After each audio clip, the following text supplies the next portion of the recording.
இயேசு கிறிஸ்துவின் நாமத்தினாலே உங்கள் அனைவருக்கும் என்னுடைய பணிவான வாழ்த்துக்களை தெரிவிக்கின்றேன்.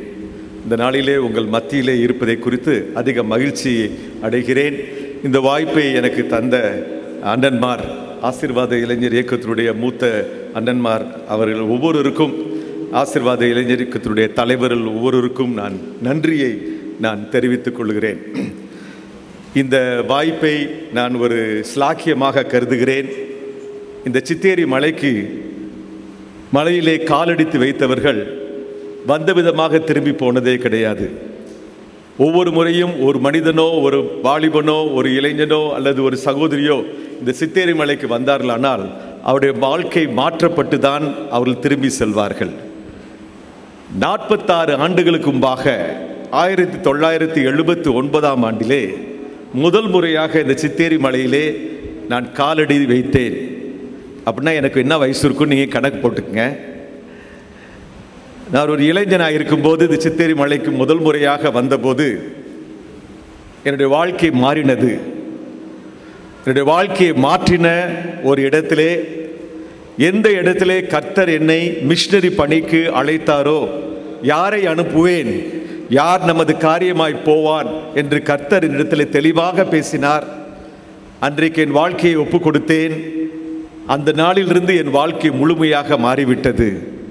அன்றைக்கு மிஷனரி பணிக்கு ஒப்பு கொடுத்த நான், பவுல் எப்படி அகிரிப்பா ராஜாவுக்கு முன்பாக நின்று அப்போஸ்தலர் நடவடிக்கைகள் 26ஆம் அதிகாரத்திலே அவர் சொல்லுகிறார், அந்த அழைப்புக்கு, பரம அழைப்புக்கு நான் ஒரு நாளும் கீழ்ப்படியாமல் போகவில்லை, நான் கீழ்ப்படிந்திருக்கிறேன் என்று சொன்னாரோ, அதே போல அந்த நாளிலிருந்து இந்த நாள் வரைக்கும் அந்த கீழ்ப்படிதலோடு கூட கர்த்தர் எங்கே போக சொல்கிறாரோ அங்கே போக ஆயத்தமாய் இருக்கிற ஒரு மனிதனாய் உருவாக்கிய ஒரு இடம் இந்த இடம். ஆகவே என்னுடைய ஜெபம் என்னவென்றால், நீங்கள் எல்லாரும் வந்தவர்கள் ஒருவரும் வந்த விதமாக திரும்பி போகக்கூடாது.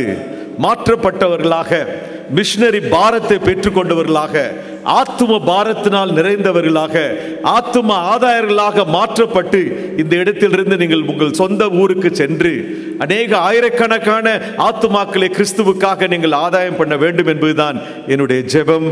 அந்த ஏக்கத்தோடு நான் உங்கள் முன்பாக நிற்கின்றேன்.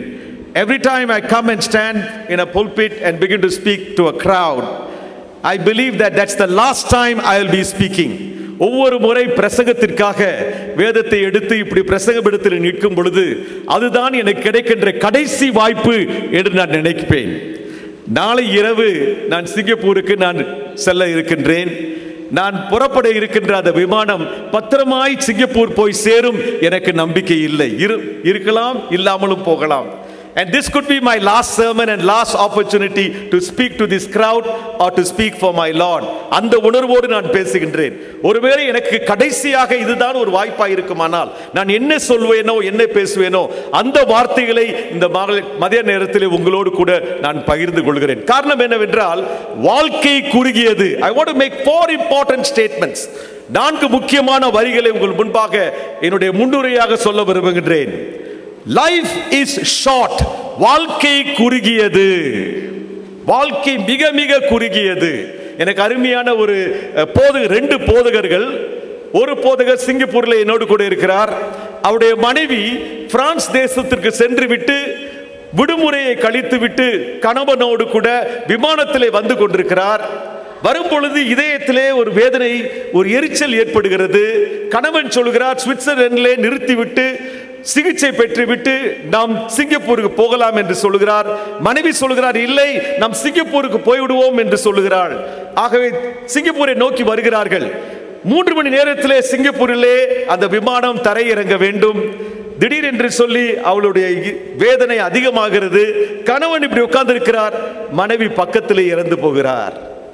மனைவி இறந்து போவதை கணவன் பார்த்து கொண்டிருக்கிறார், ஆனால் காப்பாற்ற முடியவில்லை.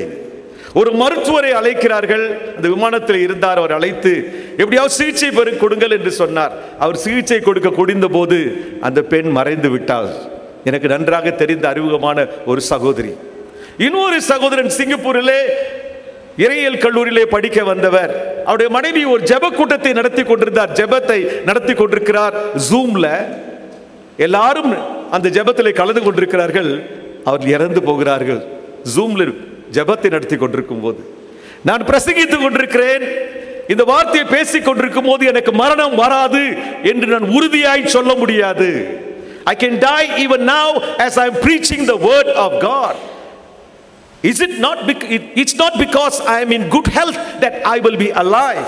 நான் உயிரோடு இருக்கிறது நல்ல சுகத்தோடு நல்ல சாப்பிடுறதுனால, சிங்கப்பூரில் இருக்கிறதுனால என்னுடைய ஆயுசு நாட்கள் நீடித்திருக்கும் என்று உத்தரவாதம் இல்லை. நான் எந்த நேரத்திலும் செத்து போகலாம். Life is very short. முதல் முக்கியமான ஒரு உண்மை இது, கருத்தல்ல, இது உண்மை. இரண்டாவதாக, man is weak, மனிதன் பலவீனமானவன். நான் எவ்வளவுதான் படித்து, எவ்வளவுதான் உணவு உண்டு சிகிச்சை பெற்று நல்ல மருந்துகள்லாம் எடுத்து ஒருவேளை உடற்பயிற்சி செய்து நான் வாழ்ந்தாலும் கூட I am weak. எந்த நேரத்திலும் நான் பலவீனமானவனாக இருப்பேன். இன்றைக்கு நல்ல சத்தமாய் பேசிக் கொண்டிருக்கிறேன், அடுத்த நிமிடம் என்னை நீங்கள் ஒரு சவப்பட்டியிலே பார்க்க முடியும். நடக்குமா? நடக்கும், நடக்க முடியும். Because man is weak, மனிதன் பலவீனமானவன். மூன்றாவதாக, God is gracious, ஆண்டவர் கிருபை உள்ளவர். அருமையான சகோதரனே, சகோதரியே, வாலிபனே, வாலிப சகோதரியே, நீங்களும் நானும் இன்றைக்கு உயிரோடு இருப்பதற்கு காரணம் கர்த்தர் கிருபை உள்ளவராய் இருக்கிறபடியினாலே. கோவிட் வந்தது, நூற்றுக்கணக்கான பேரை வாரிக்கொண்டு சென்று விட்டது.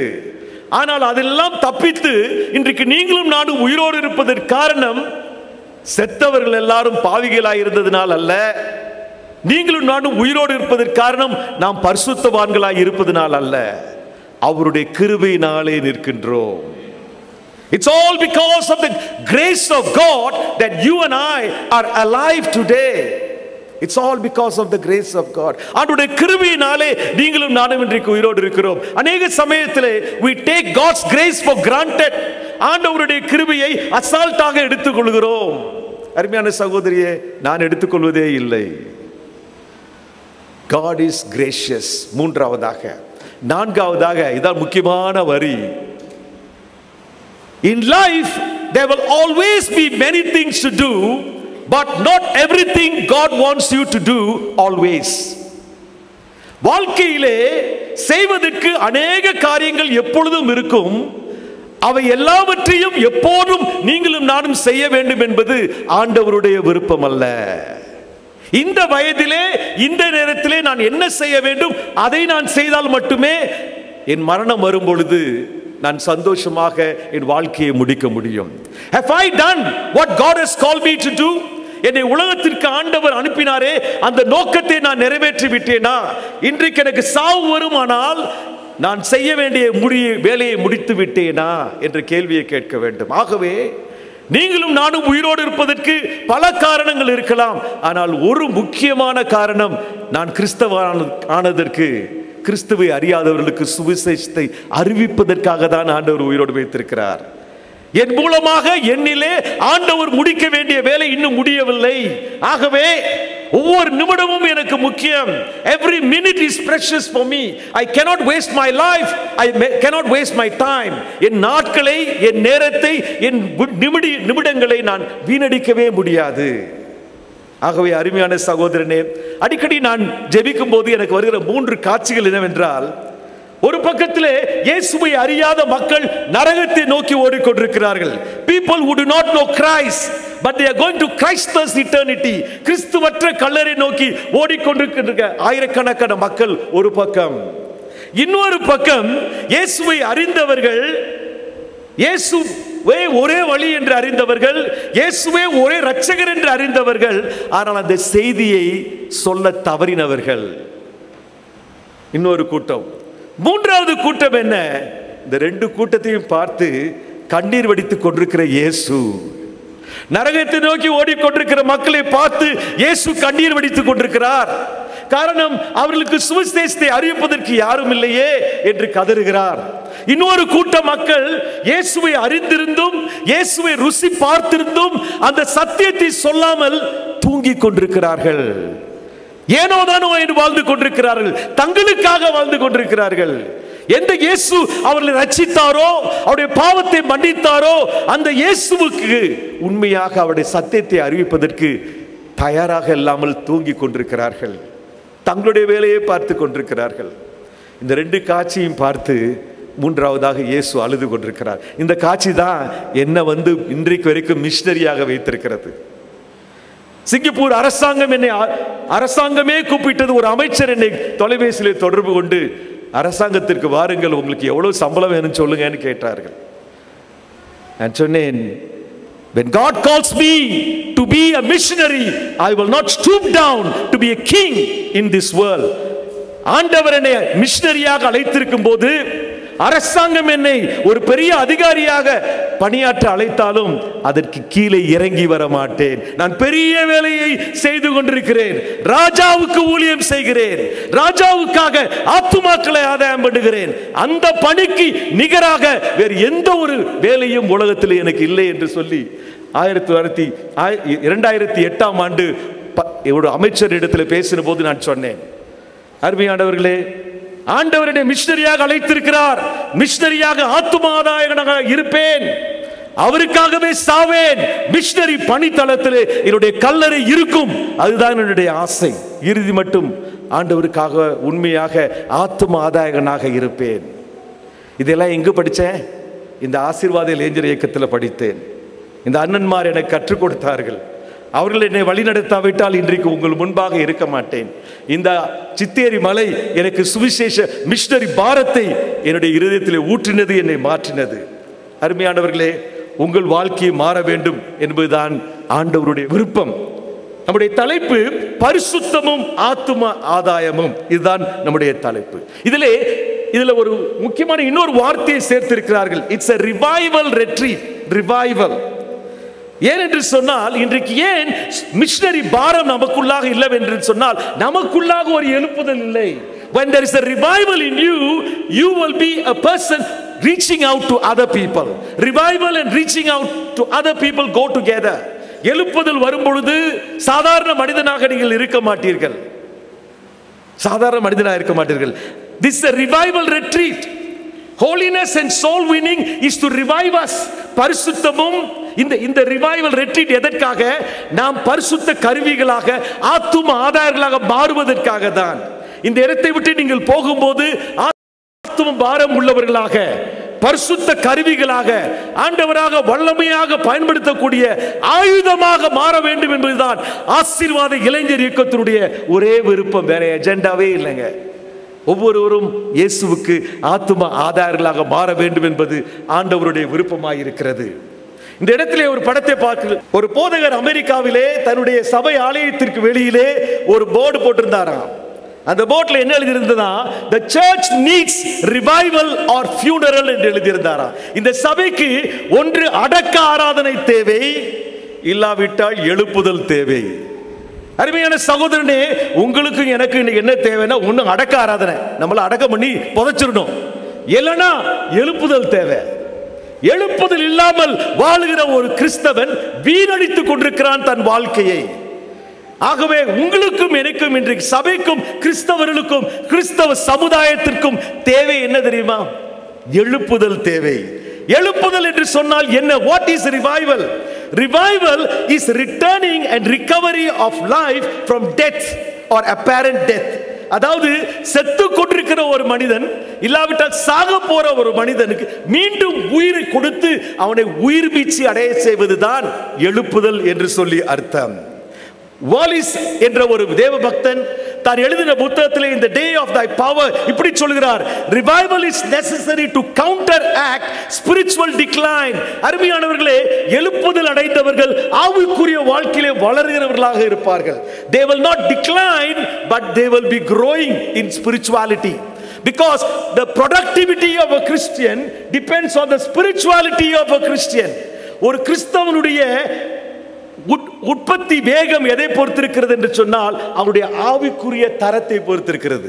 அந்த ஆவிக்குரிய வாழ்க்கை எப்பொழுது ஆண்டவருக்கு பிரியமா இருக்கும் தெரியுமா? எழுப்புதல் இங்கே இருக்கும் பொழுது. எழுப்புதல் இங்கே இருக்கும் பொழுது. எழுப்புதல் இல்லாவிட்டால் ஊழியம் இல்லை, எழுப்புதல் இல்லாவிட்டால் ஆத்தும ஆதாயம் இல்லை. ஆகவே எழுப்புதல் அவசியம். ஆகவேதான் இதை ஸ்பிரிச்சுவல் ரெட்ரீட் என்று சொல்கிறார்கள். why no revival? Christians have learned to survive without revival. எழுப்புதல் இல்லாமையே ஊழியம் செய்யலாம், எழுப்புதல் இல்லாமையே ஆண்டவருக்கு பிரசங்கம் பண்ணலாம், எழுப்புதல் இல்லாமச்சே கூட்டத்தை நடத்தலாம்னு சொல்லி இன்றைக்கு நிறைய மிஷனரி இயக்கங்களும் சபைகளும் மாறிவிட்டன. They have learned to live without revival, and that is the reason why there is no revival. அருமையானவர்களே, எழுப்புதல் இல்லாவிட்டால் ஊழியம் இல்லை, நமக்கு ஊழியம் இல்லை. டிஎல் மூடி ஒரு முறை சிகாகோ தெருவிலே நடந்து போய் கொண்டிருந்தாராம். அப்பொழுது ஒரு மனிதன் அவனை பார்த்து டிஎல் மூடி கேட்டாராம், are you a Christian என்று கேட்டாராம். அப்பொழுது மனிதன் சொன்னாராம், mind your own business என்று சொன்னபோது டிஎல் மூடி அவனை பார்த்து கேட்டாராம், it is my business to make you a Christian என்று சொன்னாராம். it is my business. அருமையான சகோதரனே, அருமையான வாலிபனே, உங்கள் பக்கத்து வீட்டுக்காரரை இயேசுவுக்கு அறிமுகம் செய்வது உங்களுடைய வேலை. உங்களோடு படிக்கிற மாணவனை ரட்சிப்புக்குள் நடத்துவது உங்களுடைய வேலை. உங்களுடைய வகுப்பிலே இருக்கிற மாணவனை ரட்சிப்புக்குள் நடத்துவது ஆசிரியனாகிய உங்களுடைய வேலை. ஒரு ஆசிரியர் தான் என்னை ரட்சிப்புக்குள் நடத்தினார். ஆசிரியர்களே, விரிவுரையாளர்களே, பேராசிரியர்களே, உங்களுடைய மாணவர்களை குறித்த கணக்கை ஆண்டவர் ஒரு நாளிலே உங்களிடத்திலே கேட்பார். ஆகவே நாம் பேசுகிறது முக்கியமான ஒரு தலைப்பு. இந்த தலைப்பிலே முக்கிய கவனத்தை செலுத்துவோம். Why do we need revival? When there is no soul winning in the life of a person, he or she needs revival. ஒரு ஆத்மா கூட நான் ஆதாயம் பண்ணவே இல்லை இதுவரைக்கும், இயேசுவுக்காக நடத்தல அப்படின்னு சொல்றவங்க கை தூக்கலேன். Sorry for asking this question. நான் ஒரு ஆத்மாவை கூட இயேசுவுக்காக என் வாழ்க்கையில இதுவரைக்கும் ஆதாயம் பண்ணதே இல்லைன்னு சொல்றவங்க உண்மையை சொல்லுங்க. அப்படின்னா நீங்க எல்லாம் ஆத்மாதாயம் பண்ணிருக்கீங்க, அப்படிதானா? உங்க மூலமா இயேசு ஏற்றுக்கொண்டு நான் நம்புறேன். நீ கையை தூக்காதனால நம்புறேன், ஆனா ஆண்டவர் நம்புவாரான்றத உங்ககிட்டே விட்டுறேன், அவருக்கு தான் தெரியும். அருமையானவர்களே, ஆத்தும ஆதாயம் நீங்கள் செய்யாவிட்டால் எழுப்புதல் தேவை. When there is no soul winning in the life of a person, he or she needs revival. One sign of man who is revived is, எழுப்புதல் அடைந்த ஒரு மனிதனுடைய ஒரு அடையாளம் என்னவென்றால், he or she will be involved in active soul winning. One of the signs, ஒரு அடையாளம், எழுப்புதல் அடைந்ததற்கு ஒரு அடையாளம் என்னவென்றால், நீங்கள் ஆத்தும ஆதாயர்களாக மாறிவிடுவீர்கள். அருமையான சகோதரனே, a church, a revived church is the only hope for a dying world. Andrew Murray என்ற தேவனுடைய பக்தன் SIM என்ற நிறுவனத்தில், நான் இருக்கிற நிறுவனத்தில் ஒரு மிஷனரியாக இருந்தார். அவர் சொல்லுகிறார், எழுப்புதல் அடைந்த ஒரு சபையே மரித்துக் கொண்டிருக்கிற உலகத்திற்கு ஒரே நம்பிக்கை. அதே போலதான் மரித்து போய் கொண்டிருக்கிற மக்களுக்கு ஒரே நம்பிக்கை, எழுப்புதல் அடைந்த ஒரு கிறிஸ்தவன். நீங்கள் தான் அதற்கு பதிலாக இருக்கிறீர்கள். ஒரு முறை இங்கே ஒரு காட்சியை பார்க்கிற இந்த படத்தில், இந்த பெண்ணுடைய சிறுமியினுடைய 10 வயசு தான் அவளுக்கு. அவள் 2004ஆம் ஆண்டிலே தாய்லாந்துக்கு விடுமுறைக்கு, புக்கெட் என்ற இடத்திற்கு விடுமுறைக்காக வந்திருந்தாள். 2004ஆம் ஆண்டு டிசம்பர் மாதம் 26ஆம் தேதி தன்னுடைய தகப்பனார் தாயோடு கூட புக்கெட் என்ற இடத்திற்கு தாய்லாந்துக்கு வந்திருந்தாள். விடுமுறையில் இருந்த அந்த பிரிட்டிஷ் சிறுமி, அவளுடைய பேர் டில்லி ஸ்மித் என்ற பெண்.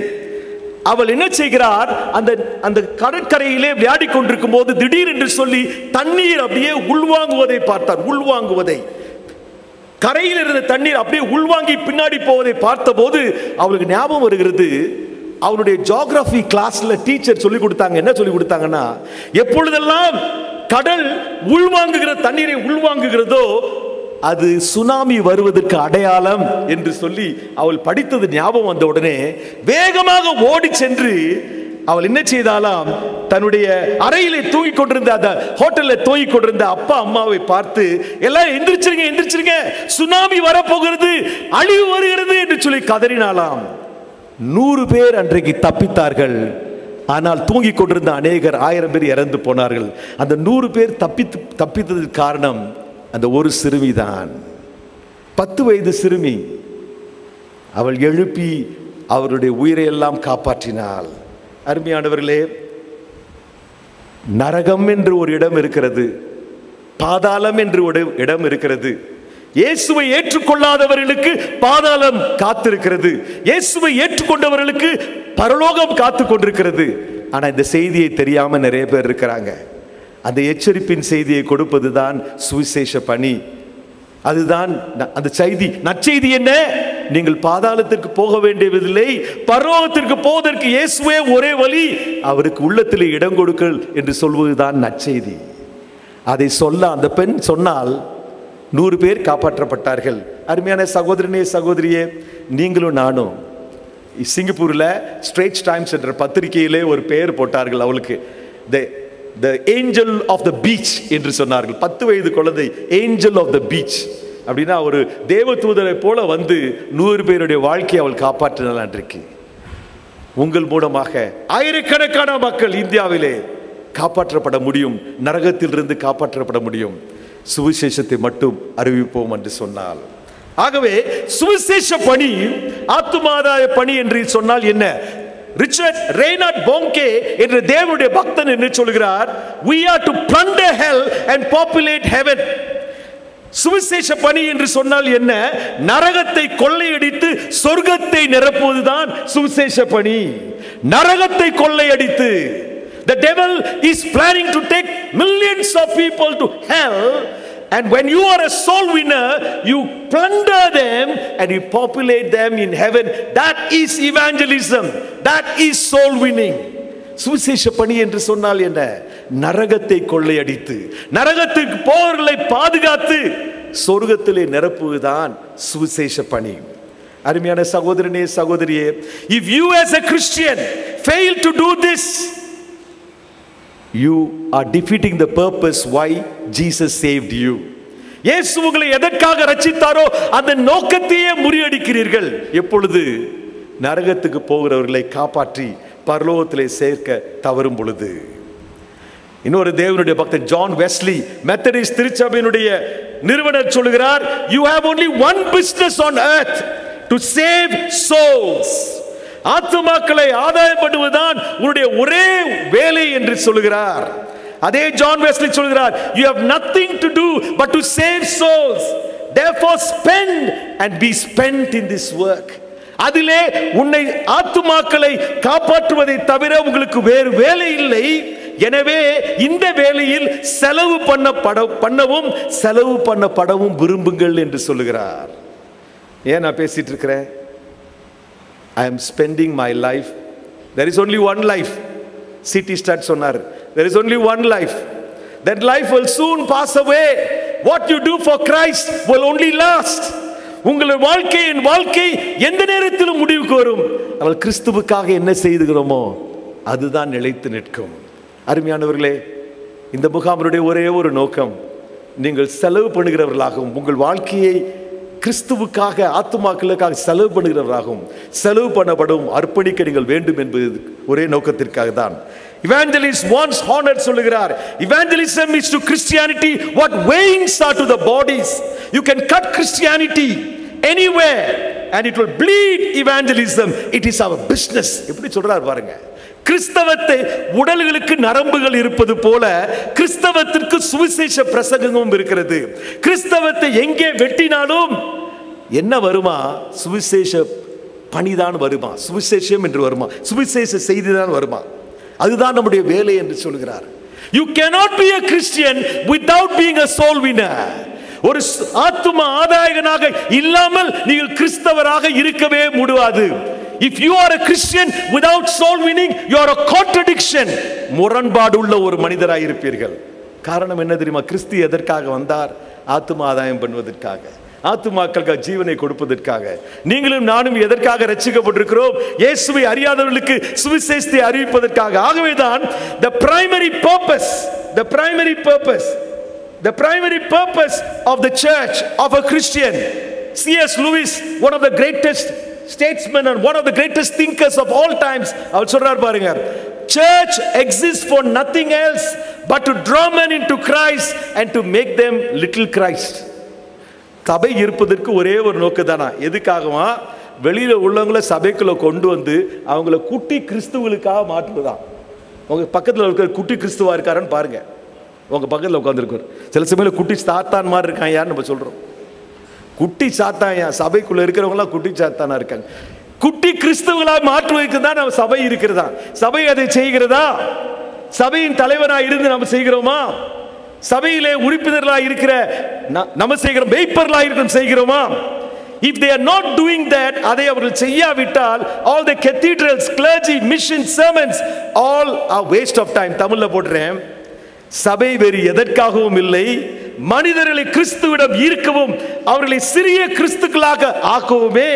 அவர்கள் அவ்வாறு அதை செய்யாவிட்டால் அனைத்து கெத்தீட்ரல்கள், பெரிய பெரிய தேவாலயங்கள், அனைத்து போதகர்கள், மிஷனரி பணிகள், பிரசங்கங்கள், பைபிளும் கூட வெறுமனே நேரத்தை வீணடிப்பதாகும் என்று கூறுகிறார். வேறு எந்த நோக்கத்திற்காகவும் தேவன் மனிதராகவில்லை. அருமையானவர்களே, ஒரே ஒரு நோக்கம், ஆத்தும ஆதாயம் செய்யணும். அந்த ஆத்தும ஆதாயம் செய்யப்பட்ட அந்த மக்களை கிறிஸ்துக்களாக மாற்ற வேண்டும். ஆகவே ஒரு கிறிஸ்தவின் வாழ்க்கையுடைய முதன்மை நோக்கம் என்னவென்றால், கிறிஸ்தவன் வேறு எதற்காகவும் இல்லை, மனிதர்களிடம் கிறிஸ்துவிடம் ஈர்க்கவும் அவர்களை சிறிய கிறிஸ்துக்களாக ஆக்கவுமே. அவன் அவ்வாறு செய்யாவிட்டால் அவனது அனைத்து நடவடிக்கைகளும், பிரசங்கங்களும், பைபிளும் கூட வெறுமனே நேரத்தை வீணடிப்பதாகும். ஆகவே நீங்களும் நானும் இந்த உலகத்தில் ஒரு அர்த்தமுள்ள ஒரு வாழ்க்கையை வாழ வேண்டுமானால் மனிதர்களை கிறிஸ்துவண்டை ஈர்ப்பது தான். அதை செய்ய முடியல. ஏன் செய்ய முடியல? ஏன் செய்ய முடியலன்னா, இந்த வேர்டை பாருங்க. லியோனார்ட் ரேவன்ஹில் நம்ம எல்லாருக்கும் தெரிந்த ஒருவர், ஆசீர்வாத இளைஞரத்திற்கு இயக்கத்திற்கு தெரிந்த ஒரு நபர். அவர் சொல்லுகிறார், the greatest miracle that God can do today is to take an unholy man out of an unholy world and make that man holy and put him back into the unholy world and keep him holy in it, so that he can bring the gospel to the unholy world. அருமையானவர்களே, தமிழ்ல சொல்ல முயற்சி பண்ணுகிறேன். ஆண்டவர் செய்யக்கூடிய பெரிய அற்புதம் செத்தவனை உயிரோடு எழுப்புவதல்ல. ஆண்டவர் செய்கிற பெரிய அற்புதம் வயிற்று வலியை சுகப்படுத்துவதல்ல, இல்லாவிட்டால் குஷ்டரோகியை சுகப்படுத்துவதல்ல. But the greatest miracle that God can do today is to bring an unholy man out of an unholy world. அசுத்தமான பாவம் நிறைந்த உலகத்திலிருந்து அவனை பரிசுத்தவானாய் மாற்றி சபைக்குள்ளாக கொண்டு வந்து அவனை பரிசுத்தவானாய் வளரச் செய்து மீண்டுமாக பாவமுள்ள உலகத்தில் அவனை வைத்து சாட்சியாக வாழ்ந்து ஆத்துமாக்களை ஆதாயம் பண்ணுவதற்காக தான். நீங்களும் நானும் பாவ உலகத்தில் இருந்தோம், பாவிகளாய் இருந்தோம், அநேக குற்றங்களை செய்தோம், தேவனுக்கு பிரியமில்லாத வாழ்க்கையை வாழ்ந்தோம். ஆனால் கர்த்தர் நம்மை எதற்கு மாற்றினார்? பரிசுத்தவானாய் மாற்றுகிறார். சபையிலே வைத்து நாம் பரிசுத்தவான்களாய் வளர்ந்து உலகத்துக்குள்ள போய் பரிசுத்த பாவத்தில் வாழ்கிற மக்களுக்கு சுவிசேஷத்தை அறிவித்து அவர்களையும் பரிசுத்தவான்களாய் மாற்றுவதற்காக தான். பரிசுத்தம் இல்லாமல் தேவனை தரிசிப்பதில்லை என்று மத்தேயு 5ஆம் அதிகாரத்திலே மலை பிரசங்கத்திலே இயேசு சொன்னார். நான் சொல்கிறேன், பரிசுத்தம் இல்லாமல் பரிசுத்த ஊழியம் இல்லை. There is no holy ministry without holiness in one's life. பரிசுத்த வாழ்க்கை இல்லாமல் செய்யப்படுகிற எந்த ஒரு ஊழியமும் ஊழியமே அல்ல. அது வெறுமனே ஒரு நடவடிக்கை, ஒரு சடங்கு, ஒரு வேலை. அருமையானவர்களே, நீங்களும் நானும் பரிசுத்தம் இல்லாவிட்டால் ஆண்டவருக்காக பரிசுத்த ஊழியத்தை செய்ய முடியாது. ஆகவே இந்த காலை நேரத்திலே மீதி இருக்கிற ஏறக்குறைய ஒரு 40 நிமிடங்களிலே உங்களோடு நான் பகிர்ந்து கொள்கிற காரியங்கள் 3 காரியங்கள். நம்பர் 1, பரிசுத்த தேவனை அறியாமல் செய்கிற ஊழியம். இரண்டாவதாக, பரிசுத்த தேவன் அங்கீகரிக்காத ஊழியம். மூன்றாவதாக, பரிசுத்த தேவன் அனுமதிக்கும் ஊழிய தோல்வி. ஊழியத்தில் ஆண்டவர் தோல்வி அனுமதிக்கிறார். இதில் வசனத்தை பார்க்குறீங்க, 12 வசனம் 17 14. இது எங்கிருந்து எடுத்திருக்கிறேன்னு சொன்னால் 1 சாமுவேல் 2ஆம் அதிகாரத்திலிருந்து நான் இதை பகிர்ந்து கொள்ள விரும்புகிறேன். 1 சாமுவேல் 2ஆம் அதிகாரத்திலே 12ஆம் வசனத்தை நான் வாசிக்கின்றேன். ஏலியின் குமாரர் பேலியாளின் மக்களாயிருந்தார்கள். அவர்கள் கர்த்தரை அறியவில்லை. அவர்கள் கர்த்தரை அறியவில்லை. பரிசுத்தம் இல்லாமல் பரிசுத்த ஊழியமில்லை என்று சொல்லிவிட்டேன். இவர்கள் எப்படிப்பட்டவர்களாக இருந்தார்கள்? கர்த்தரை அறியாமல் பரிசுத்த தேவனுக்கு ஊழியம் செய்தார்கள். ஆண்டவரை அறியாமல் எப்படி ஊழியம் செய்ய முடியும்? ஆண்டவர். இவர்கள் யார்? ஏலியினுடைய புத்திரர், பிரதான ஆசாரியன், அவன் பெரிய ஒரு ஊழியக்காரருடைய பிள்ளைகள். ஆனால் அவரை குறித்து வேதம் என்ன சொல்லுகிறது? 1 சாமுவேல் 2ஆம் அதிகாரம் 12ஆம் வசனத்திலே, ஏலியின் குமாரர் பேலியாளின் மக்களாயிருந்தார்கள். அவர்கள் கர்த்தரை அறியவில்லை. கர்த்தரை அறியவில்லை. ஏன் அவர்கள் ஏன் அந்த என்ன வாசிக்கிறோம்னா, அவன் ஆசரிப்பு கூடாரத்திலே தன்னுடைய 2 மகளிடம் விட்டு விட்டார். அப்பா அனுப்பிட்டார், ஊழியம் செய்வான்னு போட்டுட்டார். ஆனால் மகன்களோ தங்கள் விருப்பப்படி வேலை செய்தார்கள். ஆனால் ஆண்டவர் விரும்பின விதமாக அவர்கள் ஊழியம் செய்யவில்லை. காரணம் என்னவென்றால் அவர்கள் கர்த்தரை அறியவில்லை. அருமையான சகோதரனே சகோதரியே, நம்ம எல்லாரும் சொல்லுவோம், நம்ம எல்லாம் அநேக சமயத்தில் கர்த்தரை பற்றி அறிந்திருக்கிறோம், ஆனால் கர்த்தரை அறியவில்லை. நான் சிங்கப்பூரிலே நான் ஒரு ஜேர்னலிஸ்டாக, எடிட்டராக அரசாங்கத்தில் வேலை பார்த்தபோது எனக்கு வாய்ப்பு கிடைக்கும் பிரதமரை சந்திப்பதற்கு, அமைச்சர்களை சந்திப்பதற்கு, அதிபரை சந்திப்பதற்கு. ஒரு முறை அதிபரை சந்திக்கிறதுக்கு நான் சென்றிருந்தேன். அப்பொழுது அலுவலகத்திலே போய் அவரோட உட்கார்ந்துருந்தேன். எனக்கு என் தோளில் கையை போட்டு என்கிட்ட பேசி கொண்டிருந்தார். வீட்டுக்கு வந்தோடனே என் பையன் சொன்னேன், ஐ நோ த பிரசிடென்ட் சொன்னான். அப்போ என் பையன் சொன்னான், you know about the president, you don't know the president. நீங்க அவரோட கொஞ்ச நேரம் போய் ஒரு 1/2 மணி நேரம், 1 மணி நேரம், 2 மணி நேரம் பேசிட்டு இருந்தீங்க. அதனால அவரை பத்தி எல்லாம் தெரிஞ்சுட்டேனா? இல்லைங்க, அவரை பத்தி உண்மையே தெரியாது. ஆகவே இந்த 2 பிள்ளைகளும் கர்த்தரை அறியாமலேயே கர்த்தருக்கு ஊழியம் செய்தார்கள். அவர்கள் கர்த்தரை அறியவில்லை. காரணம், ஓப்னியும் பினகாசும் கர்த்தரை நேரடியாக அறிந்திருக்கவில்லை. ஆனால் அவர்கள் பேலியாளின் புத்திரர் என்று சொல்கிறார். அப்படின்னா வெளிப்படையாக அக்கிரமத்தை செய்த பயனற்ற மக்களை விவரிக்கும் ஒரு எபிரேய சொல். It's a Hebrew word. Sons of Belial என்று சொல்வது என்னவென்றால், ஹீப்ரூ லாங்குவேஜ்ல, எபிரேய பாஷையிலே வீணாய் வாழ்கிறவர்கள், வெளிப்படையாக அக்கிரமத்தை செய்த பயனற்ற மக்கள் என்ற அர்த்தத்தை குறிக்கிறது தான் இந்த பிலாயல், சன்ஸ் ஆஃப் பிலாயல் என்ற அர்த்தம். அருமையானவர்களே, கர்த்தரை அறிந்திருப்போமானால் கர்த்தரை போல வாழ்வோம். இயேசுவை அறிந்திருப்போமானால் இயேசுவை போல வாழ்வோம். அண்ணன் பொன்ராஜ் ஐசக் அவர்கள், மிஷனரி அவர்கள், ஒரு பாடத்தை நமக்கெல்லாம் ஒரு பாட்டு சொல்லி கொடுத்தாங்க. இயேசுவை போல் மாறுவோம், உலகத்தில் இருக்கிற ஒளி இருளை நீக்குவோம் என்று சொன்னாங்க. இயேசுவை போல, இயேசுவை அறிந்தவர்கள் இயேசுவை போல வாழ்வார்கள். அவர்கள் தேவனை அறியவில்லை, அக்கிரமத்தை செய்து வந்த பயனற்றவர்களாய் வாழ்ந்தார்கள். அதான் அவருடைய அர்த்தம். இரண்டாவதாக, பரிசுத்த தேவனுக்கு பயம் இல்லாமல் ஊழியம் செய்தார்கள். There was no fear of God.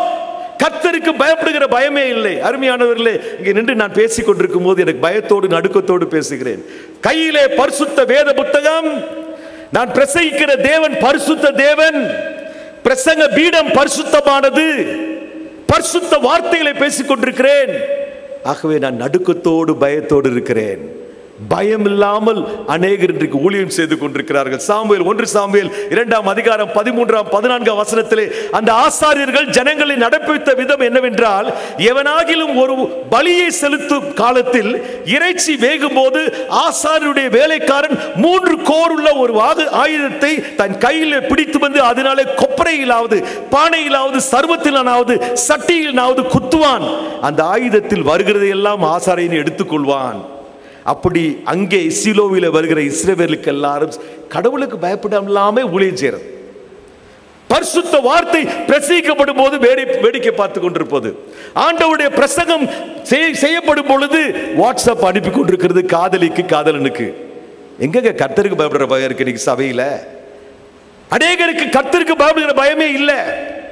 நான் ஆண்டவருடைய பரிசுத்தத்தை குறித்து பேசுகிற நான் பரிசுத்தமாய் வாழாவிட்டால் எனக்குள்ள ஒரு பயம் இல்லாமல் ஊழியம் செய்கிறேன், துணிந்து ஊழியம் செய்கிறேன். துணிந்து பாவத்திலே வாழ்ந்து கொண்டு ஆண்டவருக்காக நான் பரிசுத்த ஊழியத்தை செய்யவே முடியாது. அருமையான சகோதரனே சகோதரியே, பரிசுத்தம் இல்லாமல், கர்த்தருக்கு பயப்படுகிற பயம் இல்லாமல் இந்த 2 வாலிபர்களும் ஊழியம் செய்து கொண்டிருந்தார்கள். இரண்டாவதாக, மூன்றாவதாக, பரிசுத்த தேவனுக்கு எதிராக தைரியமாய் பாவம் செய்து கொண்டே ஊழியம் செய்தார்கள். என்ன வாசிக்கிறோம் 15ஆம் 16ஆம் வசனத்துல? கொழுப்பை தகனிக்கிறதற்கு முன்னும் ஆசாரியனுடைய வேலைக்காரன் வந்து பலியிடுகிற மனுஷன் நோக்கி, ஆசாரியனுக்கு பொரிக்கும்படி இறைச்சியை கொடு அப்படின்னு சொல்றாங்களாம். அது மட்டும் இல்ல, இப்பொழுதே கொடு. கடைசி வசனத்தை பாருங்க, இல்லாவிட்டால் பலவந்தமாய் எடுத்துக்கொள்வோம். கர்த்தருக்கு பயப்படுகிற பயம் இல்லாதவர்கள், துணிந்து வேலை செய்கிறவர்களை கர்த்தர் பார்க்கிறார். God is watching. God knows who are you in your secret life. God knows how is your walk on a day to day basis. இப்படி ஆலயத்திற்கு வரும் பொழுது, இப்படி கூட்டங்களுக்கு வரும் பொழுது பரிசுத்தவானை போல காட்சி அளிக்கலாம். ஆனால் திங்கட்கிழமை இருந்து இந்த ஆலயத்தின் நிகழ்ச்சியை முடித்து விட்டு போகும்போது நீங்கள் எப்படி வாழ்கிறீர்கள்? நண்பர்களோடு இருக்கிறீர்கள், துணிந்து பாவத்திலே வாழ்ந்து கொண்டிருக்கிறீர்களா? அது மட்டுமல்ல, 1 சாமுவேல் 2ஆம் அதிகாரம் 15ஆம் வசனத்திலே, ஆதலால் அந்த வாலிபரின் பாவம் கர்த்தருடைய சந்நிதியில் மிகவும் பெரிதாயிருந்தது. இருந்தது மட்டுமல்ல, மனுஷர் கர்த்தரின் காணிக்கையை வெறுப்பாய், ஆண்டவர் காணிக்கை கொடுக்கிறதே வெறுப்பா இருந்துச்சாம். அருமையான சகோதரனே, உங்கள் வாழ்க்கையிலே கர்த்தர் விரும்புகிற நடத்தை, கர்த்தர் விரும்புகிற பரிசுத்தம் இல்லாவிட்டால் நீங்க செய்கிற ஊழியம் அருவருப்பாக இருக்கும். யாரும் வரமாட்டாங்க உங்க பின்னாடி. ஆகவே அவருடைய நிலைமை ரொம்ப பரிதாபமாக இருந்தது. அடுத்து என்ன? இரட்டை வாழ்க்கை வாழ்ந்து கொண்டே ஊழியம் செய்தார்கள். 1 சாமுவேல் 2ஆம் அதிகாரம் 22ஆம் வசனத்திலே, ஏலி மிகுந்த கிழவனாயிருந்தான். அவன் தன் குமாரர் இஸ்ரவேலுக்கெல்லாம் செய்கிற எல்லாவற்றையும் அவர்கள் ஆசரிப்பு கூடாரத்தின் வாசல் கூட்டம் கூடுகிற ஸ்திரீகளோட சயனிக்கிறதையும் விபச்சாரம் செய்து கொண்டிருந்தார்கள். ஆலயத்திற்கு வந்து ஆண்டவருக்கு காணிக்கை கொடுக்க வந்த பெண்களோடு கூட விபச்சாரம் செய்த ஊழியக்காரனாயிருந்தார்கள். பரிதாபமாயிருந்தது. ஊர்ல எல்லாம் சொல்லுவாங்க, ஓதுறது என்னமோ இடிக்கிறது ஆண்டவருடைய கோயிலாம், சாமியோடைய கோயிலை இடிப்பாங்களாம். ஊழியம் செய்கிறது பரிசுத்த தேவனுக்கு, வாழுகிறது பரிசுத்த தேவனுக்கு விரோதமான பாவம் நிறைந்த வாழ்க்கையை துணிந்து வாழ்கிறது. அப்படி இருக்கிறோமா? நிறைய பேர் கோயிலுக்கு எதுக்கு, என் கேர்ள் ஃப்ரெண்டு கோயிலுக்கு வருவாங்க, அதை வந்திருக்கோங்க. இந்த BYM ரிட்ரீட் கூட என் கேர்ள் ஃப்ரெண்ட் அங்கே போகிறாங்க, அதெல்லாம் வந்திருக்கீங்களா? அப்படி யாராவது வந்தவங்களா இருந்தீங்கன்னா மனம் திருப்பிடுங்க. வந்ததில் தப்பு இல்லை, அவங்க வந்தனால நீங்கள் வந்திருக்கீங்க. ஆனால் அந்த எண்ணத்தோடு நீங்கள் வந்துட்டு போயிடாதீங்க. ஆண்டவர் உங்களை மாற்றி உங்களை நல்ல ஒரு பரிசுத்த கருவியாக மாற்ற விரும்புகிறார். இரட்டை வாழ்க்கையை வாழ்ந்தார்கள். மத்தேயு 23:23 இயேசு சொல்கிறார், மாயக்காரரே, வேதபாரகரே, பரிசேயரே, உங்களுக்கு ஐயோ! நீங்கள் ஒட்டலாமையிலும் வெந்தயத்திலும் சீரகத்திலும் தசமபாகம் செலுத்தி நியாயப்பிரமாணத்தில் கற்பத்திருக்கிற விசேஷித்தவர்களாகிய நீதியையும் இரக்கத்தையும் விசுவாசத்தையும் விட்டுவிட்டீர்கள். இவைகளையும் செய்ய வேண்டும், அவைகளையும் விடாதிருக்க வேண்டும் என்று சொல்கிறார். அடுத்த வசனத்திலே 25ஆம் வசனத்திலே அவர் சொல்கிறார், மாயக்காரரே, வேதபாரகரே, பரிசேயரே, வெளிப்புறத்தை சுத்தமாக்குறீர்கள். வெளியில எல்லாம் அப்படி சுத்தமா இருக்கும். சில பேர் மேக்கப் போட்டிருக்கோம், சில பேர் சென்ட் அடிச்சிருக்கோம். சென்ட் அடிக்குது, நல்லா அடிக்குது. ஆனா உள்ள என்ன சென்ட் அடிக்குதுன்னு ஆண்டவர் பார்த்துக்கிட்டு இருக்காரு. அவருக்கு அந்த சென்ட் தெரியுங்க. வெளியில உள்ள சென்ட்டை பார்த்து பக்கத்தில் இருக்கிற ஆணோ பெண்ணோ மயங்கிடுவாங்க. ஆண்டவர் இந்த சென்ட்டை பார்த்தெல்லாம் மயங்க மாட்டாரு. உள்ள வாழ்க்கை எப்படி இருக்கிறது? வெளிப்புறத்தை சுத்தமாக்குகிறீர்கள், உட்புறத்திலோ அவர்கள் கொள்ளையினாலும் அநீதித்தினாலும் நிறைந்திருக்கிறது. அருமையான வாலிபனே, வெளியிலே பார்ப்பதற்கு அழகுள்ள ஒரு வாலிபனாக, திடகாத்திரம் உள்ள ஒரு வாலிபனாக, வயலே வேதத்தை வைத்துக் கொண்டு பரிசுத்த ஊழியக்காரனை போல தோற்றமளிக்கிற நீ அந்தரங்க வாழ்க்கையிலே எப்படி இருக்கிறாய்? உங்களுடைய சிந்தனைகள் எப்படி இருக்கின்றன? உங்களுடைய மனன் நோக்கங்கள் என்ன எப்படி இருக்கிறது? உங்களுடைய உணர்வுகள் எப்படி இருக்கிறது? ஆண்டவருக்கு பிரியமாய் இருக்கிறதா? 27ஆம் வசனத்திலே இயேசு சொல்லுகிறார், வெள்ளை அடிக்கப்பட்ட கல்லறைகளுக்கு ஒப்பாய் இருக்கிறீர்கள் என்று சொல்கிறார். You are a whited sepulchre. வெள்ளை அடிக்கப்பட்ட கல்லறை. வெளியிலே பார்ப்பதற்கு அழகு, உள்ளே பார்க்கிறதுக்கு உள்ள அவலட்சணம். கல்லறைகளுக்கு ஒப்பாய், அவைகள் புறம்பே அலங்காரமாய் காணப்பட்டாலும் உள்ளே மரித்தவர்கள் எலும்புகளினாலும் சகல அசுத்தத்தினாலும் நிறைந்திருக்கிறது. உங்கள் வாழ்க்கை எப்படி இருக்கிறது? வெளியில பார்க்க நல்லா இருக்கிறோம், அந்தரங்கம் எப்படி இருக்கிறது? அப்பா அம்மா பார்க்காத போது தொலைபேசியில நீங்க என்னத்தை பார்க்கிறீர்கள்? பேஸ்புக்ல என்ன பார்க்கிறீங்க? போனோகிராஃபி, அருவருப்பான காரியங்களை படித்தவர்கள், ஊழியம் செய்கிறவர்கள், போதகர்கள் இன்றைக்கு பார்த்து கொண்டிருக்கிறார்கள். அண்மையிலே ஒரு இயற்பியல் கல்லூரி இருக்கிற ஒரு மாணவன் கண்டுபிடித்தார்கள். என்ன தெரியுமா? ஒரு பைபிள் ஸ்கூல்ல, ஒரு பைபிள் காலேஜில் அவர் லைப்ரரியில் போனோகிராஃபி பார்த்துக்கிட்டு இருக்கார். எந்தெந்த காட்சியை பார்க்கக்கூடாது போதகர்கள் பார்த்து கொண்டிருக்கிறார்கள். வாலிபனே, நீ என்னத்தை பார்த்து கொண்டிருக்கிறாய்? இரவிலே தூங்குவதற்கு போவதற்கு முன்பதாக எதை பார்த்து விட்டு தூங்குகிறாய்? நீ பார்ப்பதை உன் அப்பா அம்மா மற்ற ஊழியக்காரர்கள் பார்த்தார்களானால் அதை அங்கீகரிப்பார்களா? நீ ஒவ்வொரு முறையும் ஒரு காட்சி பார்க்கும்போது அந்த ஸ்கிரீன்ல படம் போட்டு காமிச்சாங்கன்னா என்னத்தையா பார்ப்பீங்களா? எதையாவது பார்ப்பீங்களா? அதற்கு பயப்படுவீங்க, நீங்க ரொம்ப பயப்படுவீங்க. அருமையானவர்களே, நீங்கள் எதை பார்க்கிறீர்களோ, அருவருப்பை பார்க்கிறீர்களோ, அதை கர்த்தர் பார்த்து கொண்டிருக்கிறார். மறந்து போகாதீர்கள். அவருக்கு தெரியும் நீங்கள் பார்க்கக்கூடாததை பார்க்கிறீர்கள், செல்லக்கூடாத இடத்திற்கு செல்கிறீர்கள், பேசக்கூடாத வார்த்தைகளை பேசுகிறீர்கள், உறவு வைத்துக் கொள்ள கூடாதவர்களோடு கூட உறவு வைத்துக் கொண்டிருக்கிறீர்கள். எல்லாம் அவருக்கு தெரியுங்க. வெள்ளை அடிக்கப்பட்ட கலரில் இருக்கிற சில பேர் இப்படி சொல்றாங்க, practice what I preach, don't practice what I practice because I do not practice what I preach. சில பேர் சொல்றாங்க, நான் பிரசங்கம் பண்ணுவதை நீங்கள் அபியாசிங்கள், ஆனால் நான் எப்படி இருக்கணும் அதை பார்த்து நீங்க பின்பற்றுறாருங்க. ஏன்னா நான் பிரசங்கம் பண்றதை நான் பின்பற்றுறது இல்லைங்க. நான் யார்? மாய்மாலக்காரனாய் இருக்கிறேன். உங்களுக்கு பிரசங்கம் பண்ணுகிற நான் இந்த வார்த்தையின்படி வாழாவிட்டால் நான் ஒரு மாய்மாலக்காரன். மாய்மாலக்காரனை பார்த்து ஆண்டவர் சொல்கிறார், உனக்கு ஐயோ என்று சொல்கிறார். மற்றவர்களுக்கு பிரசங்கித்து விட்டு உங்களை எல்லாம் பரலோகத்திற்கு அனுப்பிவிட்டு ஒருவேளை நான் நரகத்தை நோக்கி ஓடிக்கொண்டிருப்பேன். நான் ஒரு மாயமாலக்காரனாய் இருக்கிறேனா? கர்த்தர் நீங்களும் நானும் உள்ளேயும் பரிசுத்தமாக இருக்கணும், வெளியிலையும் பரிசுத்தமாக இருக்க வேண்டும் என்று விரும்புகிறார். பரிசுத்தம் இல்லாமல் ஊழியம் இல்லை. 1 சாமுவேல் 2ஆம் அதிகாரம் 28ஆம் வசனத்திலே தன் குமாரரை பார்த்து எல்லாவற்றையும் சொல்றார் பாருங்க. ஏலி மிகுந்த கிழவனாய் இருந்தான். அவன் தன் குமாரர் இஸ்ரவேலுக்கெல்லாம் செய்கிற எல்லாவற்றையும் அவர்கள் ஆசரிப்பு கூடாரத்தின் வாசலில் கூட்டம் கூடுகிற ஸ்திரீகளோடு சயனிக்கிறதையும் கேள்விப்பட்டு, அப்படின்னா என்ன? சாட்சி இல்லைங்க, கேள்விப்படுறாரு. அப்பா கேள்வி, மற்றவங்க அப்பாட்ட சொல்றாங்க, உன் புள்ள எப்படி இருக்கு பத்தியா, நீ ஆசரிப்பு கூடாரத்தில் பெரிய ஆசாரியனா இருக்கிறாய், உன் புள்ள எப்படி இருக்கு தெரியுமா என்று சொல்கிறார்கள். உங்களுடைய சாட்சி எப்படி இருக்கிறது? உங்கள் கல்லூரியிலே, உங்களுடைய பல்கலைக்கழகத்திலே, வேலை செய்கிற இடத்திலே, பக்கத்து வீட்டுக்காரர்களிடையே, குடும்பத்திலே சாட்சி எப்படி இருக்குதுங்க? உங்களை பத்தி எப்படி பேசுறாங்க? ஒரு உண்மை உள்ளவன், கர்த்தருக்கு பயப்படுகிற வாலிபன், கர்த்தருக்கு உண்மையா இருக்கிற ஒரு பெண் பொய் பேச மாட்டாள், உண்மையை தான் பேசுவாள். He is a man of integrity, he is a man of honesty சொல்லுவாங்களா? இந்த 2 வாலிபர்களை குறித்து அப்பாட்ட போய் நல்ல சாட்சியே கொடுக்கலங்க. உங்க சாட்சி என்ன? சாட்சி என்ன? 1 சாமுவேல் சாட்சி இல்லாமல் ஊழியம். 1 சாமுவேல் 2ஆம் அதிகாரம் 23ஆம் 24ஆம் வசனத்தில் பாருங்க. இந்த ஜனங்கள் எல்லாரும் உங்கள் பொல்லாத நடக்கைகளை சொல்ல கேட்கிறேன், என் குமாரரே வேண்டாம். நான் கேள்விப்படுகிற இந்த செய்தி நல்ல செய்தி அல்ல. அருமையான சகோதரனே, உங்களை பத்தி நான் ஒண்ணுமே கேள்விப்படலைங்க. என்னை பத்தி நீங்க என்ன கேள்விப்பட்டீங்களோ எனக்கு தெரியாது, ஆனால் உங்களை பத்தி எனக்கு ஒண்ணுமே தெரியாது. ஆனா ஆண்டவர் கேள்விப்பட்டிருப்பார். அது நல்லதல்ல என்று ஆண்டவர் சொல்கிறார். ஒருவேளை உங்களுடைய பாதை சரியாக இல்லாமல் இருந்திருக்குமானால், உங்களை குறித்து சாட்சி நல்ல விதமாக இல்லாமல் இருக்குமானால், ஆண்டவர் சொல்றார் நல்லதில்லை, விட்டுருங்க இன்னைக்கு என்று சொல்கிறார். அது மட்டுமல்ல, மற்றவர்கள் பாவம் செய்வதற்கு காரணமாக இருந்து கொண்டே ஊழியம் செய்தார்கள். மற்றவர்கள் பாவம் செய்வதற்கு 1 சாமுவேல் 2ஆம் அதிகாரம் 24ஆம் வசனத்தில் பாருங்க, கர்த்தருடைய ஜனங்கள் மீறி நடக்கிறதற்கு நீங்கள் காரணமாக இருக்கிறீர்கள்.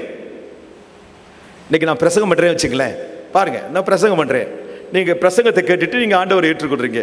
நாளைக்கு நான் பாவத்தில் வாழ்ந்தேன்னா நான் உங்களுக்கு இடரலாக இருக்கிறேன். நீங்க நினைப்பீங்க, பிரசங்கம் பண்ணாரு, அவரை பார்த்து பின்பற்றினோம், இன்னைக்கு அவருடைய பாதையை பாரு, நம்மளும் போவோம் அந்த பாதையில அப்படின்னு போயிருவீங்க.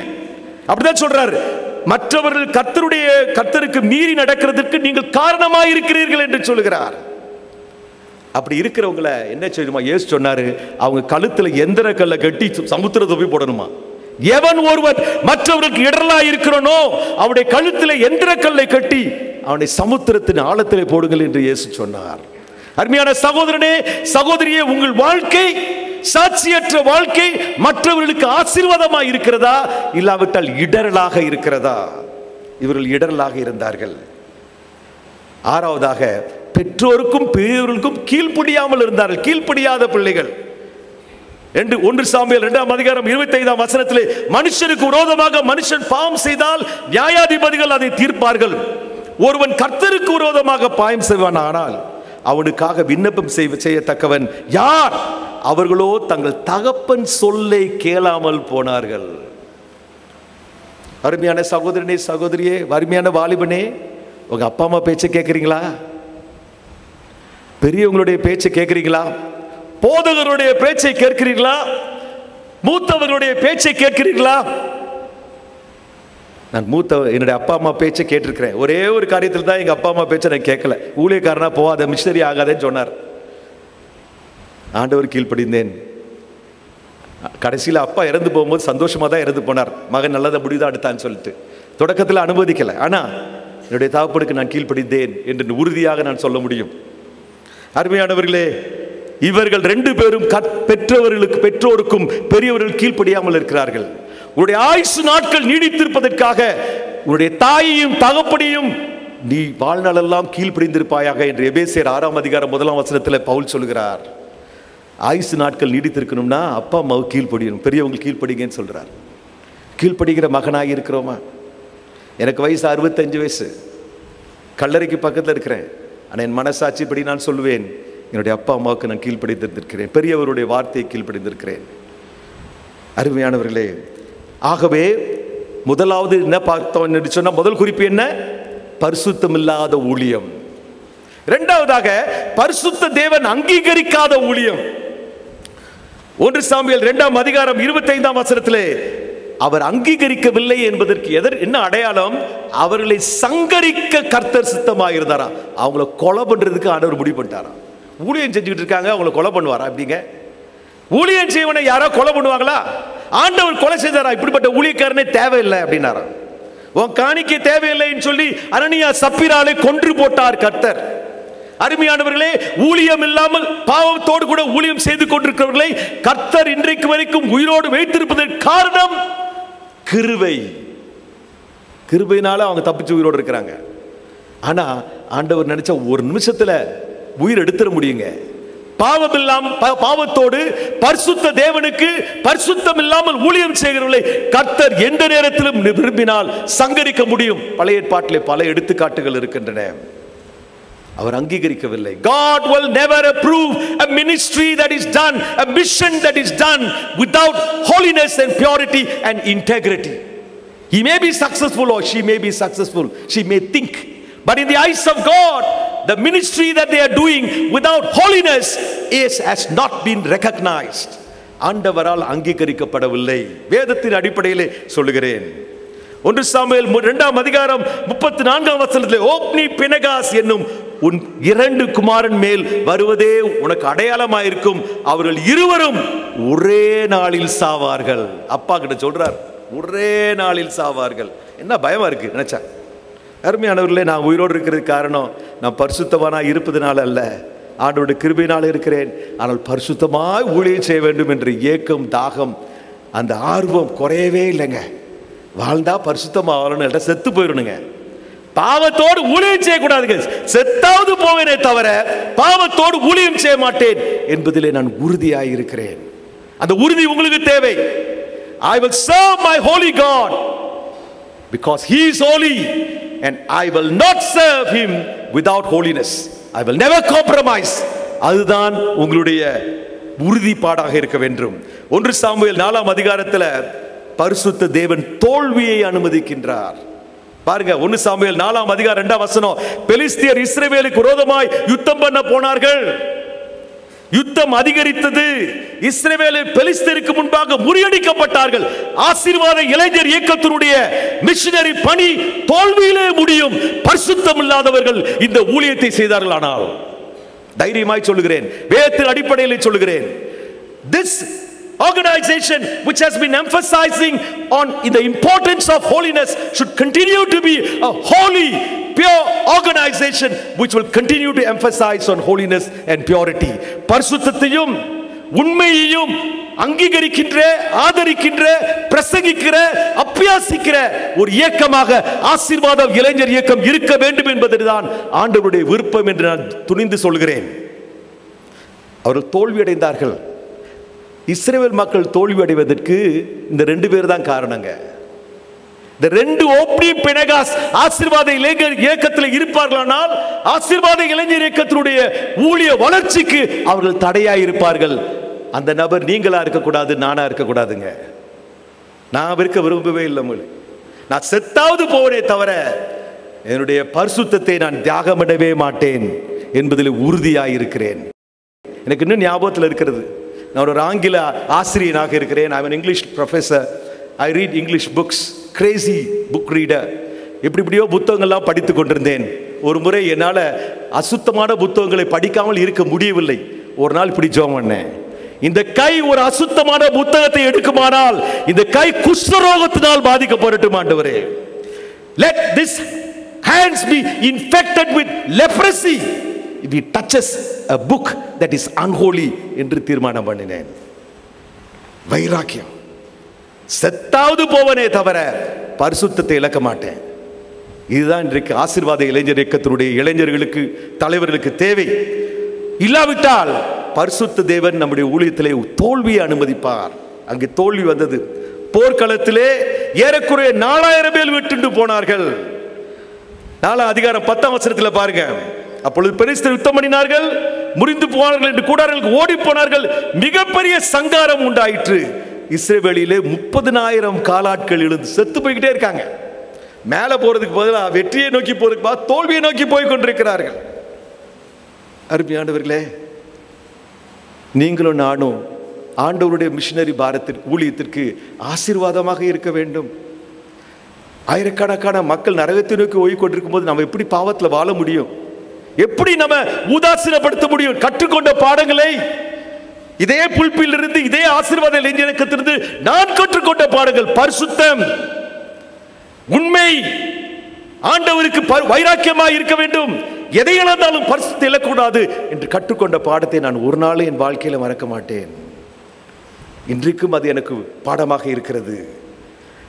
இன்னொரு சம்பவத்தை பாருங்க. யோசுவா 7ஆம் அதிகாரம் 1ஆம் வசனத்தில் அங்கேயும் யோசுவாவின் தலைமையிலே ஊழியத்திற்கு போகிறார்கள். அவர்கள் போகும் பொழுது இஸ்ரேல் புத்திரர் சாபத்தீடானது துரோகம் பண்ணினால் காரணம் என்னவென்றால் ஒரே ஒரு மனிதன், அவருடைய பெயர் ஆகான். ஆகான் என்ற ஒரு மனிதன் சாபத்தீடானதை எடுத்து ஒழித்துக் கொண்டான்.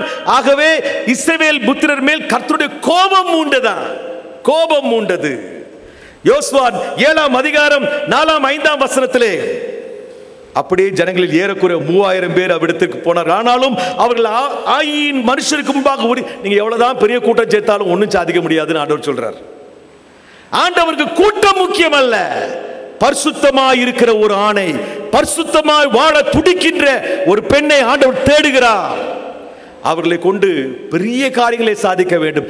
God or Jesus never went after the crowd. Crowds came after Jesus, but he went after individuals. தனிப்பட்ட நபர்களை தேடி சென்றார். கூட்டமா வந்துட்டு போயிருங்க. ஆண்டவர் கூட்டத்தை பார்க்க 30,000 பேர் வெட்டி போட்டார்களாம். காரணம் என்ன தெரியுமா? ஆகான் என்ற ஒரு மனிதன். ஆயி என்ற தேசத்திற்கு விரோதமாக இஸ்ரவேல் மக்கள் யுத்தத்திற்கு போனார்கள். ஆனால் பரிசுத்தம் இல்லாமல் போனார்கள், பரிசுத்த குலைச்சலோடு போனார்கள். பரிசுத்தம் இல்லாமல் பரிசுத்த ஊழியம் இல்லை, பரிசுத்தம் இல்லாமல் பரிசுத்த ஊழியத்திலே வெற்றி இல்லை, தோல்விதான் சந்திப்போம், வளர்ச்சி இருக்காது. யோசுவா 7ஆம் அதிகாரம் 11ஆம் 12ஆம் வசனத்திலே இஸ்ரவேலர் பாவம் செய்தார்கள், நான் அவர்கள் கட்டளையிட்டேன், உடன்படிக்கை மீறினார்கள். ஆண்டவர் சொல்றார், சாபத்தீடானதில் எடுத்துக்கொண்டதும் களவு செய்ததும் வஞ்சித்ததும் தங்கள் பண்டம்பாடிகளுக்குள்ளே வைத்ததும் உண்டே.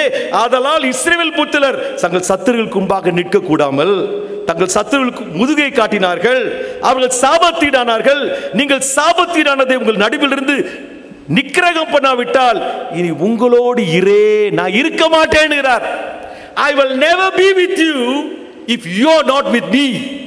You can be with me only if you are holy like me என்று ஆண்டவர் சொல்கிறார். நான் உங்களோடு இருக்கவே மாட்டேன்றார்.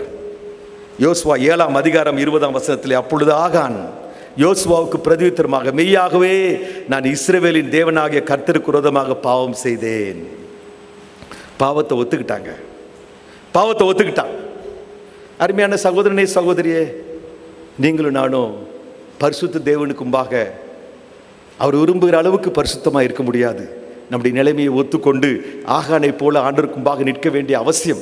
ஆண்டவரே, நான் பாவம் செய்திருக்கிறேன், உமக்கு விரோதமாக பாவம் செய்திருக்கிறேன் என்ற அந்த உடைந்த உள்ளத்தோடு வருவதை தான் கர்த்தர் எதிர்பார்க்கிறார். திருப்பி இந்த சம்பவத்துக்கு பாருங்க. பரிசுத்த தேவன் இல்லாத ஊழியம் வெற்றிகரமான ஊழியமாக இருக்காது என்பதற்கு இன்னொரு எடுத்துக்காட்டு 1 சாமுவேல் 4ஆம் அதிகாரம் 17ஆம் வசனத்தில் தேவனுடைய பெட்டி பிடிக்கப்பட்டதாம். ஆர்க் ஆஃப் த கவனன்ட் எதற்கு அடையாளம்னா தேவனுடைய பிரசன்னத்துக்கு அடையாளமா. நிறைய பேர் நினைக்கிறாங்க இந்த பைபிள் இருந்துட்டா ஊழியம் நல்லா வந்துருங்க. பைபிள் பரிசுத்த ஊழியத்தை பைபிளை வச்சுக்கிட்டே பரிசுத்தம் இல்லாமல் வாழ்றவங்க இருக்காங்க. இந்த பரிசுத்த வேதத்தை பிரசங்கித்துக் கொண்டே பாவத்தில் வாழ்கிறவர்கள் இருக்கிறார்கள். அவங்க மறந்துட்டாங்க, வேத புத்தகம் இருக்குது, பரிசுத்த தேவன் அவங்களோடு இல்லை. அவர்கள் அந்த தேவனுடைய பெட்டி பிடிக்கப்பட்ட போது அவங்க நினைச்சாங்க பெட்டியை கொண்டு வந்தா வெற்றி இருக்கும்ட்டு. வெற்றி இருந்துச்சு, வெற்றி இல்லைங்க.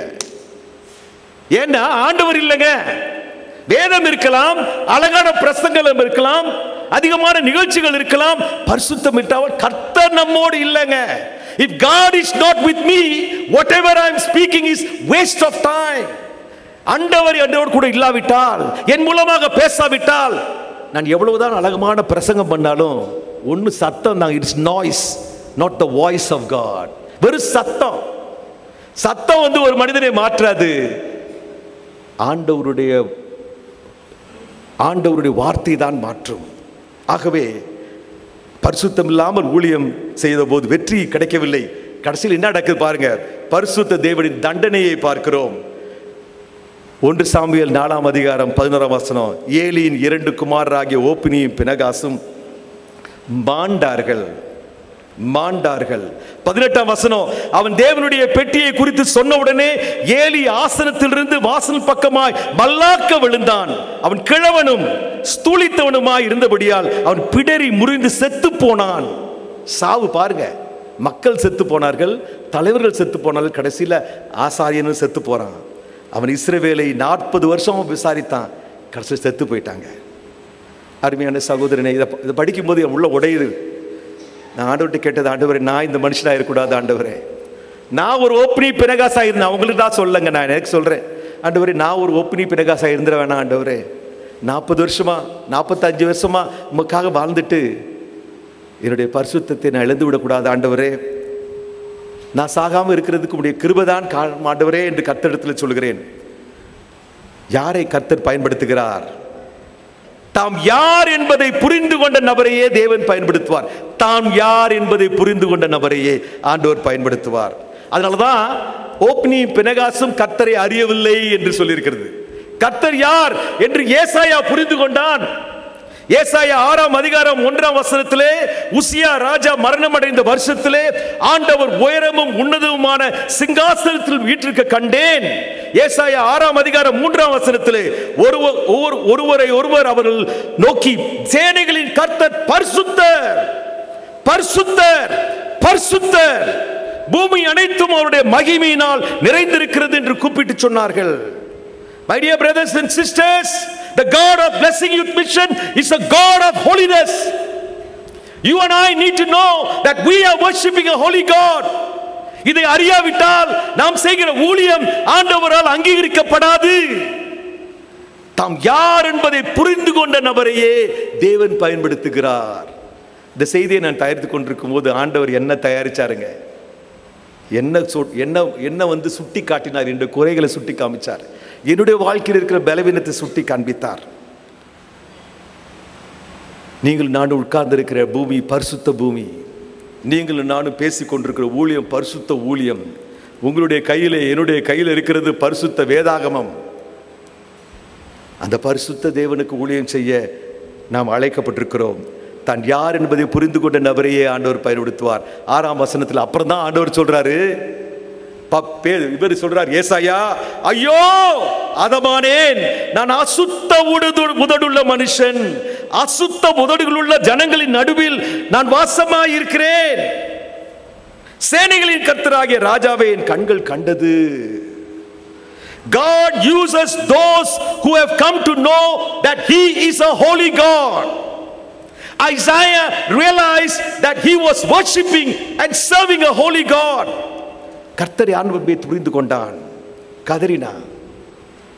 இந்த செஷனுடைய ஒரே ஒரு நோக்கம், நீங்களும் நானும் அந்த ஏசாவினுடைய அனுபவத்துக்குள்ளாய் வர வேண்டும். ஐயா ஆண்டவரே, நான் அசுத்த உதடுள்ள மனுஷன், என்னுடைய உதடு அசுத்தம், என் கை அசுத்தம், என்னுடைய இருதயம் அசுத்தம், என்னுடைய பார்வை அசுத்தம், என்னுடைய உணர்வுகள் அசுத்தமாக இருக்கிறது ஆண்டவரே என்று ஆண்டவருடைய சமூகத்திலே சிலுவைக்கு முன்பாக நீங்களும் நானும் நிற்க வேண்டும் என்று கர்த்தர் விரும்புகிறார். அப்பொழுது ஆண்டவர் என்ன சொல்றார் பாருங்க.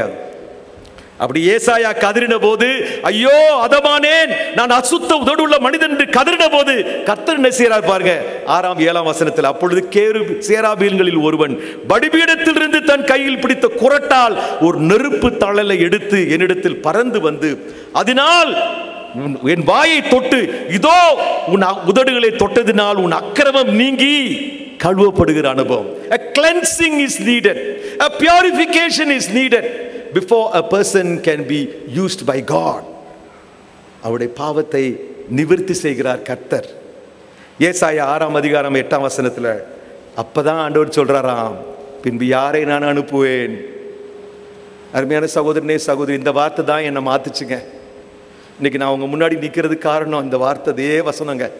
எங்கே நான் ஆரம்பிச்சனோ 46 ஆண்டுகளுக்கு முன்பாக அதே வசனத்தை ஆண்டவர் எனக்கு ஞாபகப்படுத்தினார். இதே வசனத்தை வச்சு ஆண்டவர் பேசினார். நான் கதறினேன் இதே சித்தேரி மலையிலே, ஆண்டவரே நான் அசுத்த உதடுள்ள மனுஷன்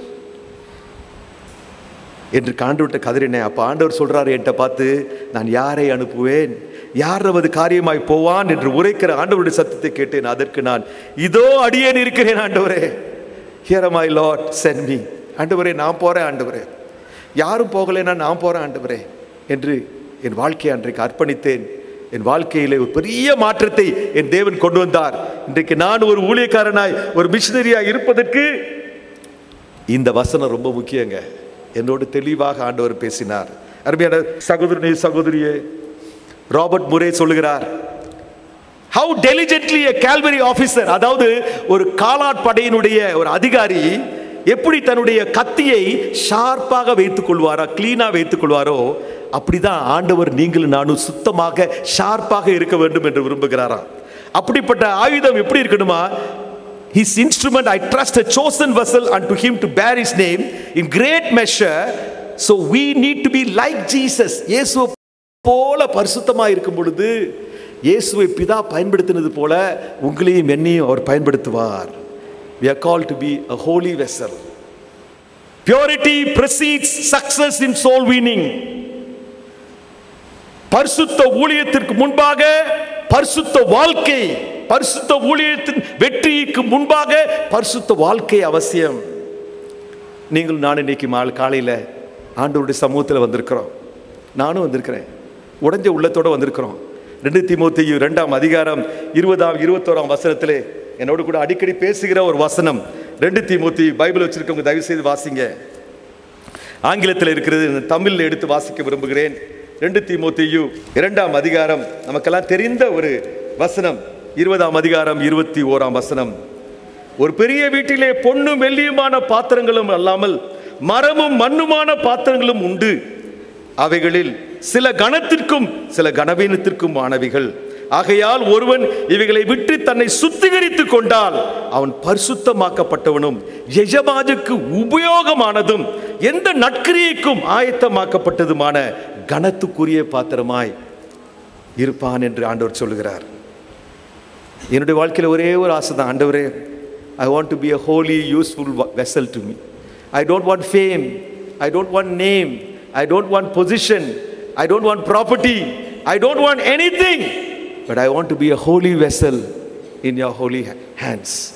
என்னுடைய ஒரே ஒரு ஆசை என் வாழ்க்கையில், ஆண்டவரே உம்முடைய கரத்தில் பரிசுத்தமான ஒரு பாத்திரமா இருந்து என் வாழ்க்கையை முடிக்கணும் ஆண்டவரே. வேற எனக்கு ஒன்றுமே வேண்டாம், எனக்கு உதவி செய்யுங்க ஆண்டவரே என்று நான் கேட்கின்றேன். அருமையான சகோதரியே, அந்த ஒரு உணர்வோடு வருவோமா? சங்கீதம் 51ஆம் சங்கீதத்திலே தாவீது சொல்லுகிறார், தேவனே உமது கிருபையின்படி எனக்கு இரங்கும், மிகுந்த இரக்கங்களின்படி என் மீறுதல்கள் நீங்க என்னை சுத்திகரியும். இந்த சங்கீதத்தை தாவீது எப்படி எழுதுகிறார் தெரியுமா? பத்சேபாளோடு விபச்சாரம் செய்த பின்பு ஆண்டவர் உணர்த்தப்பட்ட போது உணர்வு ஏற்பட்டு இந்த சங்கீதத்தை எழுதுகிறார். என் அக்கிரமம் நீங்க என்னை முற்றிலும் கழுவி என் பாவமற என்னை சுத்திகரியும். உங்கள் ரட்சணியத்தின் சந்தோஷத்தை திரும்பவும் எனக்கு தந்து உற்சாகமான ஆவியனை தாங்குபடி செய்யும். அப்பொழுது எப்பொழுது கழுவப்படும் பொழுது, மீறுதலில் நீங்கி சுத்திகரிக்கப்படும் பொழுது, ரட்சிப்பின் சந்தோஷத்தை திரும்ப பெற்றுக்கொண்ட பின்பு நான் பாதகருக்கு உமது வழிகளை உபதேசிப்பேன், பாவிகள் இடத்திலே மனம் திரும்புவார்கள். What is evangelism? What is soul winning? Bringing the wicked, bringing the sinners to God. பாவத்தில் வாழ்கிறவர்களை கிறிஸ்துவண்டைகள் நடத்துவதுதான் நம்முடைய வேலையாக இருக்கிறது. என்னுடைய கடைசி ஸ்லைடை நான் காண்பிக்க விரும்புகிறேன். என்னுடைய வாழ்க்கையில் அதிகமாக பேசுகிறது ஜான் வெஸ்லி சொன்ன வார்த்தை. ஜான் வெஸ்லி சொல்லுகிறார், பாருங்க இந்த பகுதியை, give me 100 preachers who fear nothing but to sin but desire nothing but God. I cannot a straw, whether they are clergymen or laymen, they alone will shake the gates of hell and set up the kingdom of heaven on earth. Oh, என்ன ஒரு statement. தமிழ்ல எழுதுறேன் பாருங்க, பிரிச்சு கொடுக்கிறேன். பாவத்தை தவிர